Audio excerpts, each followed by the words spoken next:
year 1860, the cargo ship Black Atlas set sail from London to the Caribbean.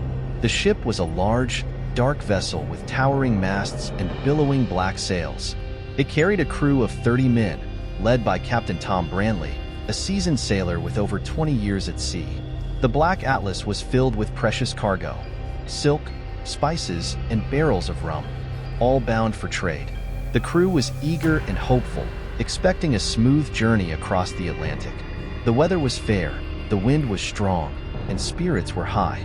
They sang sea shanties as they worked, and the days passed with ease. After a week at sea, strange things began to happen. One night, a thick fog rolled in, so dense that the men could barely see their hands in front of their faces. The ship's compass spun wildly, and no matter how hard they tried, they couldn't set a straight course. Captain Branley, a man not easily frightened, grew uneasy. He ordered the crew to be on high alert, but the men whispered among themselves about curses and ghosts. As the fog lingered, an oppressive feeling settled over the ship. The crew reported hearing strange sounds, whispers in the wind, soft crying, and eerie laughter echoing from the depths of the fog. On the 10th night, as the Black Atlas drifted aimlessly, a ghostly ship appeared beside them.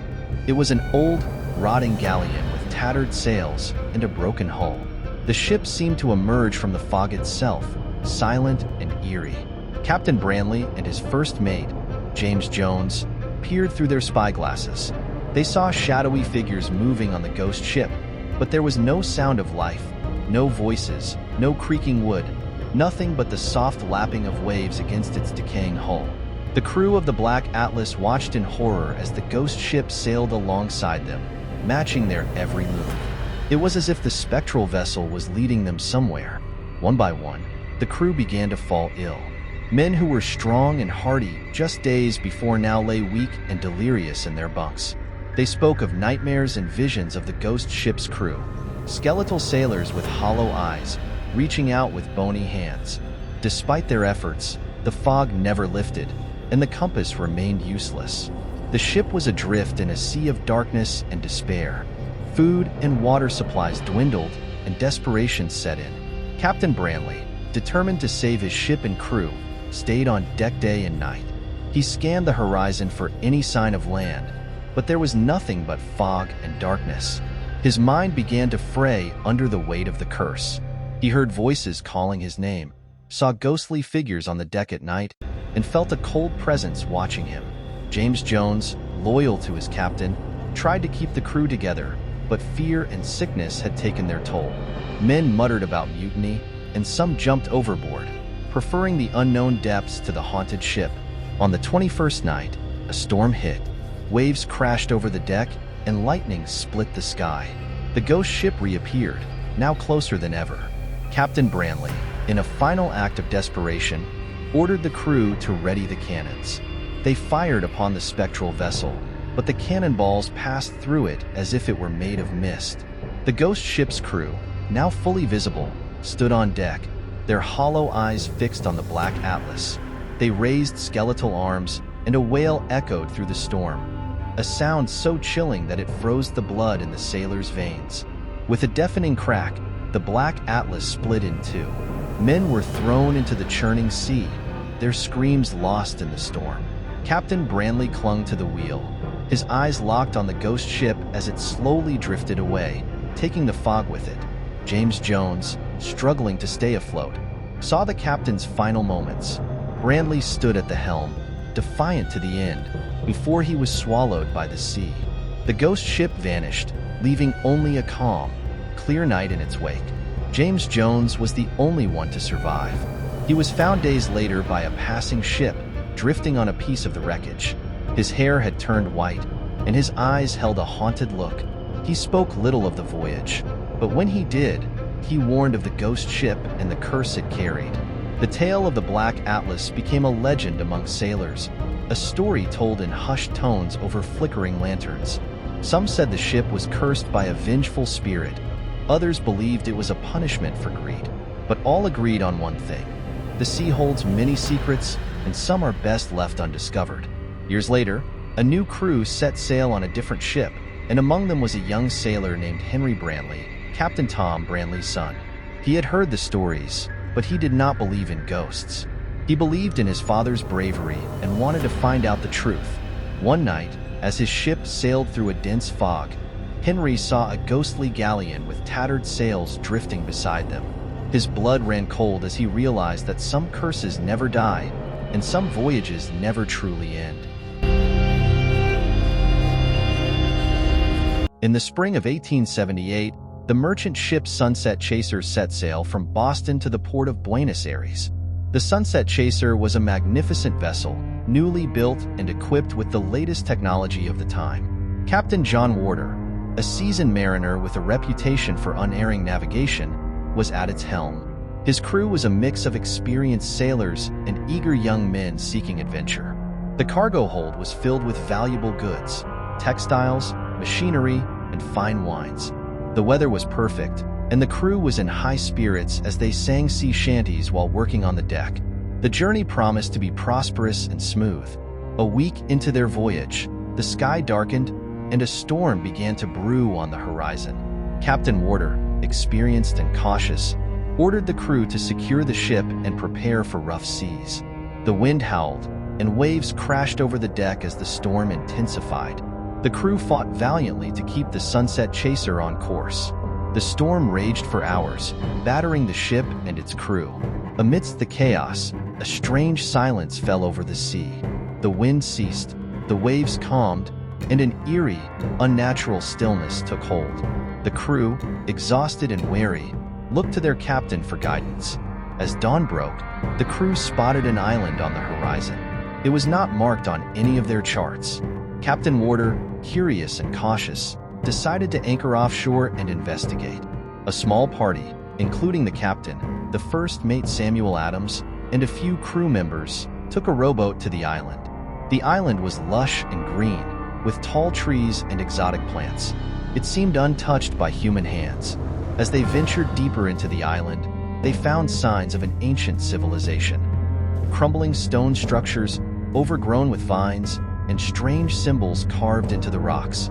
In the heart of the island, they discovered a large stone statue of a woman, partially submerged in a small, clear pool.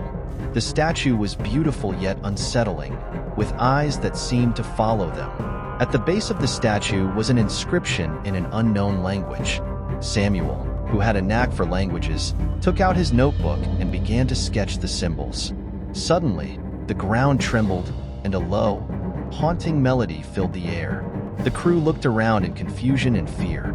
Captain Warder, feeling an ominous presence, ordered the men back to the boat. They rowed back to the Sunset Chaser as quickly as they could, the haunting melody still echoing in their ears. As soon as they returned to the ship, strange things began to happen. Crew members reported hearing the haunting melody at night, luring them towards the water. Men who had been strong and healthy began to fall ill, complaining of nightmares and seeing ghostly figures in the shadows. The ship's compass spun wildly, and despite Captain Warder's best efforts, they could not set a straight course. The Sunset Chaser seemed to be drifting aimlessly, lost at sea. The crew grew restless and fearful, whispering about a curse that had been placed upon them by the island. One night, as the ship drifted through a dense fog, the haunting melody grew louder. Crew members awoke in a trance, walking towards the edge of the ship as if drawn by an invisible force. Captain Warder and Samuel fought to keep the men from jumping overboard, but some were too far gone. Their eyes glazed over as they plunged into the dark waters. The ghostly figures became more frequent, appearing on the deck and in the corridors of the ship. They were the spirits of sailors who had succumbed to the curse, their faces twisted in agony and sorrow. The crew was terrified, unable to escape the relentless haunting. Captain Warder, desperate to save his ship and crew, pored over maps and journals, searching for a way to break the curse. Samuel, equally determined, studied the sketches of the symbols from the island, hoping to find a clue. Days turned into weeks, and the crew's numbers dwindled.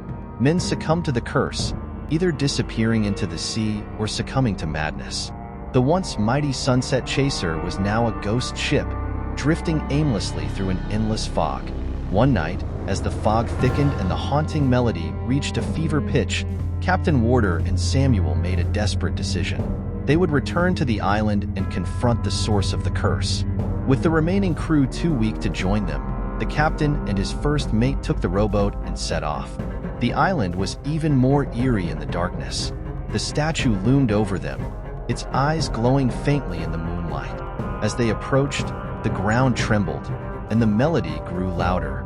Captain Warder, clutching his journal, began to read aloud from his notes, hoping to decipher the symbols and break the curse. As Captain Warder read, the air grew cold, and a ghostly figure emerged from the pool. It was the spirit of a woman, beautiful yet terrifying, with eyes that glowed with an otherworldly light. She spoke in a language they could not understand, but the meaning was clear.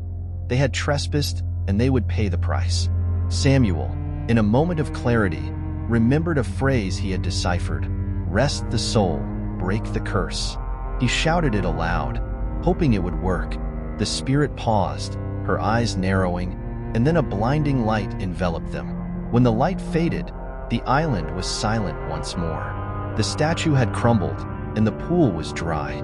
Captain Warder and Samuel, exhausted and shaken, made their way back to the rowboat and returned to the Sunset Chaser. As they approached the ship, they noticed the fog lifting, revealing a clear night sky. The haunting melody was gone, and the ghostly figures had disappeared. The remaining crew, weak but alive, greeted them with relief and hope. With the curse broken, the Sunset Chaser sailed on, finally able to set a straight course. The journey was still long and arduous, but the men were determined to make it home. Captain Warder and Samuel kept a vigilant watch, wary of any sign of the curse returning.